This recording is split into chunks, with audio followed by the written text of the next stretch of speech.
দুনিয়ার মামলায় ম্যাজিস্ট্রেট করে হারলে জজ করে আপিল করিয়া, জজ করে হারলে হাই করে আপিল করিয়া, হাই করে হারলে সুপ্রিম কোর্টে আপিল করিয়া জেতার আশা করা যায়। কিন্তু খোদা না খাস্তা, খোদা না খাস্তা, খোদা না খাস্তা মওতের মামলায়, কবরের মামলায়, কিয়ামতের মামলায়, ওই মিজান পুলসরাতের মামলা দিয়ে একবার স্লিপ কাটিয়া যায়, আর তো দ্বিতীয়বার আপিল করা যাবে না। বাবারে মওতের চান্স একবার, দ্বিতীয়বার কোনো চান্স নাই। কবরে যাওয়ার চান্স একবার, দ্বিতীয়বার যাওয়ার কোনো চান্স নাই। ওই কবরের মধ্যে একবার যে পড়িয়া গেছে সে কোনোদিন আর ফিরে নাই। ওই গর্তের মধ্যে একবার যে ঢুকছে সে আর বের হয় নাই। ওই জায়গায় একবার যে লুকাইছে সে আর প্রকাশ হয় নাই। আল্লাহ আমাদের সবাইকে মাফ করিয়া দাও।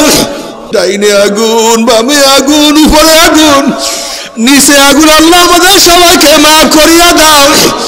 জাহান্নামের লোকের খাট হবে আগুনের, তাদের বিছানা হবে আগুনের, তাদের খাদ্য হবে আগুনের, তাদের পানি হবে আগুনের। বাবারে সহ্য করতে পারবি? ওই আযাব তো কেউ সহ্য করতে পারবো না। তবে মুমিন মুসলমান বলতে সবাইরই মনে চায় গুনার থেকে ফিরিয়ে না কামল করিয়া মাওলার জান্নাতে, কিন্তু সবাইরই যাইতে মনে চায়। গুনাহ নিয়ে মাওলার জাহান্নামে কাউরি কিন্তু যাইতে মনে চায় না। কিন্তু কেনই বা আমরা নেক আমল করতে পারি না, কেনই বা গুনার কাম ছাড়তে পারি না? এর মূল কারণ হলো আপনার এবং আমার পিছনে নফস এবং শয়তান লাগিয়া রইছে। এই নফস এবং শয়তান থেকে ফেরার জন্য যে কোনো একজন হক্কানি আল্লাহর ওলির হাতে হাত দিতে হবে রে বাবা। হে যুবক বাবা, একটু খেয়াল করিয়া দেখো যে কিয়ামতের ময়দানে এই ঘটনা ঘটিয়া যায়। একটু চিন্তা করিয়া দেখো তোমার আমার ব্যাপার যে এই ঘটনা ঘটিয়া যায়, আর তো উপায় হবে না। আল্লাহ, ও যুবক, কিসের আনন্দ ফুর্তি, কিসের পিছনে ঘোরো, কোথায় লাভালাভি করো? বাবারে খেয়াল নাই, খেয়াল নাই, উপায় তো হবে না। বাবা, যেরকম আমরা সবাই মিলেমিশে একদল মানুষ খেলার মধ্যে লিপ্ত, সবার চেহারা সামনের দিকে, পিছনে কেউ তাকায় না, সবাই হাসি তামাশা ফুর্তির মধ্যে আনন্দের মধ্যে লিপ্ত। হঠাৎ যেই ব্যক্তি খেলার মধ্য থেকে পিছনে তাকাইছে, অমনি দেখে পিছনে বাঘ। মুহূর্তের মধ্যে ফুর্তি শেষ, আনন্দ শেষ। যে তাকাইছে সে দৌড়াইছে, যে তাকাইছে সে দৌড়াইছে, যে তাকায় না সে আনন্দের মধ্যে।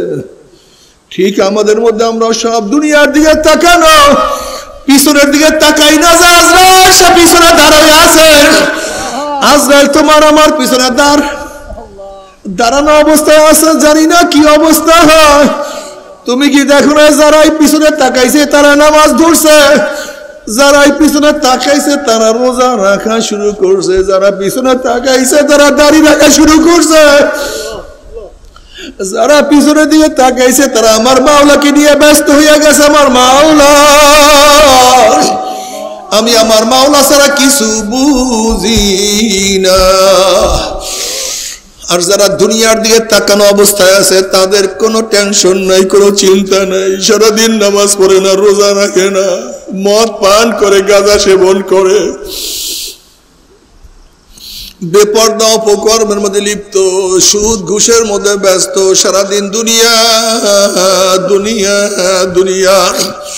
আলহাকুমুত তাকাসুর হাত্তা যুরতুমুল মাকাবির। এরকম কত দুনিয়াদারদের অবস্থা এরকম। দুনিয়া করতে করতে করতে করতে হঠাৎ আজরাইল সামনে হাজির হয়ে গেছে। এ নাফরমান বদমাশ বেঈমানের দল শুরু হয়ে গেলাম। নাফরমান বদমাশ বেঈমান যখন মৃত্যু আসার খেয়া পড়িয়া যাবে, হঠাৎ স্বপ্নের মধ্যে দেখতে থাকবেন নাজরাইলের মাথা আসমানে, পাও তার জমিনে। এক হাত মাসিক আর এক হাত মাগরিবে। আল্লাহ তুমি আমাদের সবাইকে মাফ করিয়া দাও। নীল রঙের মতো দুইটা বড় বড় দুইটা চক্ষু, সমস্ত পশমের গোড়া দিয়া শুধু আগুনের ঝিলকি বাইর হইতে আছে। আল্লাহ বাবারে, বিপদ দেখলে মানুষের হুঁশ থাকে না। যেরকম সামনে বাঘ পড়লে মানুষের হুঁশ থাকে না, পাগলা কুকুর পড়লে মানুষের হুঁশ থাকে না, বিষাক্ত সাপ সামনে পড়লে মানুষের হুঁশ থাকে না। নাফরমান বদমাশ বেঈমান যখন দেখবে জাহান্নামের আগুন খুবই মারাত্মক, ওই জাহান্নামে তোমাকে আমাকে জ্বলতে হবে, এইটা যখন নাফরমান দেখবে রুহটা থরথর থরথর করে কাঁপা শুরু হয়ে যাবে। আজরাইল আলাইহিস সালাতু ওয়াস সালাম গোসাইয়া রুহটার উপরে এমন করে থাবা মারবে, থাবার সরে কলিজার রগগুলি সিরিয়া সিরিয়া নিয়ে যাইবে। এ ছাত্র বাবারা, তুমি কি দেখো নাই তোমার সাথীকে আজরাইল থাবা মারিয়া নিয়ে গেছে? এ বড় ভাই, তুমি কি দেখো নাই তোমার ছোট ভাইকে আজরাইল খপ করিয়া ধরিয়া নিয়ে গেছে? এ সন্তান, তুমি কি দেখো নাই তোমার বাবাকে নিয়ে গেছে? হে বন্ধু, তুমি কি দেখো নাই তোমার বন্ধুকে আজরাইল নিয়ে গেছে? আসার সিরিয়াল আছে, যাওয়ার কোনো সিরিয়াল নাই।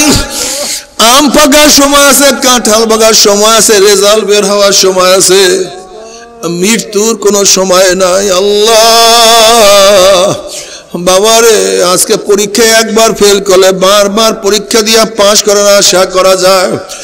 আজকে ব্যবসায় একবার লস গেলে বারবার ব্যবসা করিয়া লাভ করার আশা করা যায়।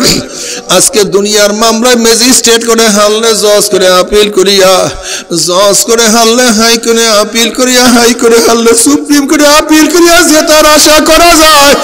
কিন্তু খোদা না খাস্তা, খোদা না খাস্তা, খোদা না খাস্তা, মওতের মামলায়, কবরের মামলায়, কিয়ামতের মামলায়, ওই মিজান পুলসরাতের মামলা যে একবার স্লিপ কাটিয়া যায় আর তো দ্বিতীয়বার আপিল করা যাবে না। বাবারে, মওতের চান্স একবার, দ্বিতীয়বার কোনো চান্স নাই। কবরে যাওয়ার চান্স একবার, দ্বিতীয়বার যাওয়ার কোনো চান্স নাই। ওই কবরের মধ্যে একবার যে পড়িয়া গেছে সে কোনোদিন আর ফিরে নাই। ওই গর্তের মধ্যে একবার যে ঢুকছে সে আর বের হয় নাই। ওই জায়গায় একবার যে লুকাইছে সে আর প্রকাশ হয় নাই। আল্লাহ আমাদের সবাইকে মাফ করিয়া দাও। ইমাম গজালি রহমাতুল্লাহ আলাইহি বলেন, গরিবের তুলনায় বড় লোকদের শাস্তি কবরের মধ্যে 70 গুণ বেশি অনুভব হবে। যখন বড় লোকদের শাস্তি শুরু হয়ে যাবে আর দুনিয়ার আনন্দ ফুর্তির কথা মনে পড়বে, আমার এত বড় বিল্ডিং ছিল, এরকম গাড়ি ছিল, আমার এরকম বাড়ি ছিল, আমার এরকম সম্মান ছিল, আমার এরকম ইজ্জত ছিল। যেরকম দুনিয়ার সম্মান ইজ্জতের কথা, আনন্দ ফুর্তির কথা যখন মনে পড়বে, ওই দিকে ফেরেশতাদের গুর্জের বাড়ি শুরু হয়ে যাবে। কি যে কষ্ট লাগবে, সহ্য করতে পারবে না। ও আমার গরিব বাবারা, দুনিয়াতে কষ্ট করতে করতে জীবনটাকে ধ্বংস করিয়া ফেলাইছো, পিঠটাকে কালো বানাইয়া ফেলাইছো, আনন্দ ফুর্তি করতে পারো নাই। আবার কবরে গিয়া যদি 99 সাপের কামড় শুরু হইয়া যায়, শাস্তি শুরু হইয়া যায়, তোমার সে আমার সে বড় নিমুখারাম আর কেউ হইতে পারে না। আল্লাহ আল্লাহ, তুই আমাদের সবাইকে মাফ করিয়া দাও। বাবারে, আমার হয়ে রাগ করিও না। তুমি তোমার কবর রওনা করছো, আমি আমার কবর রওনা করছি। তুমি কিয়ামতের ময়দানে উঠবা, আমিও কিয়ামতের ময়দানে উঠবো। তুমি কি জানো কিয়ামতের ময়দানের অবস্থা নাকি? নবী আলাইহিস সালাতু ওয়াস সালাম আম্মা জান আয়েশার উরুর উপরে, রানের উপরে মাথা দিয়ে আরাম করতে আছেন। নবী আরাম করেন, আম্মা জান কিয়ামতের চিন্তা করেন, কিয়ামতের চিন্তা করেন আর জার জার করে কান্না শুরু করছেন।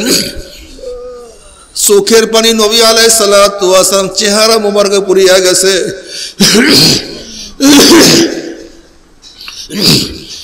নবী আলাইহিস সালাতু চক্ষু খুললেন, দেখেন আয়েশা কান্দে, চেহারা লাল, চেহারা বিবর্ণ হয়ে গেছে। নবী আলাইহিস সালাতু ওয়াস সালাম বলেন, আয়েশা কেন কান্দো, তোমার অবস্থা এরকম খারাপ কেন? আম্মা জান বলেন, ইয়া নবী আল্লাহ, ইয়া রাসূলুল্লাহ, যে কিয়ামতের ময়দানে ইয়াউমা ইয়াফিরুল মারউ মিন আখিহি ওয়া উম্মিহি ওয়া আবিহি ওয়া সাহিবাতিহি ওয়া বানি, যেই দিন আপন ভাই ভাইয়ের পরিচয় দেবে না, মা ছেলের পরিচয় দেবে না, ছেলেও মায়ের পরিচয় দেবে না, বাবা ছেলেকে সাহায্য করবে না, ছেলেও বাবাকে সাহায্য করবে না, সবাই লাপাত্তা হইয়া যাবে। সেই কিয়ামতের ময়দান কি আপনি আমাদেরকে সাহায্য করবেন না, পরিচয় দিবেন না? নবী বললেন, আয়েশা রে, তিনটা মুহূর্তে এমন হবে যখন প্রত্যেককে নিয়ে ব্যস্ত হইয়া যাবে। যখন আমল নামা ওরা শুরু করবে, প্রত্যেকেই ব্যস্ত হইয়া যাবে। আমার আমল নামা ডাইন হাতে পড়বে না, বাম হাতে পড়বে।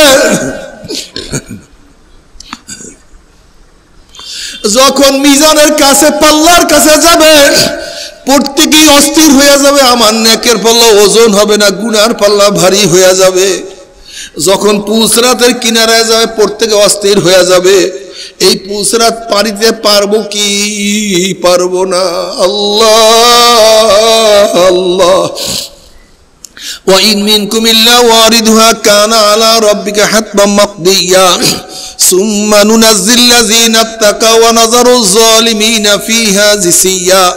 পুলসরাত 30,000 বছরের রাস্তা, চুলের চেয়েও চিকন, তলোয়ারের চেয়েও ধার। নিচে জাহান্নামের আগুন আমাবস্যার চেয়েও অন্ধকার। বুখারীর মধ্যে রওয়ায়াত আছে, পুলসরাত পাড়ি দেওয়ার সময় সমস্ত নবীদের মুখেও থাকবে আল্লাহুম্মা সাল্লিম, আল্লাহুম্মা সাল্লিম। আল্লাহ সহি সালামতে পুলসরাত পাড়ি দেওয়ার ব্যবস্থা করিয়া দাও।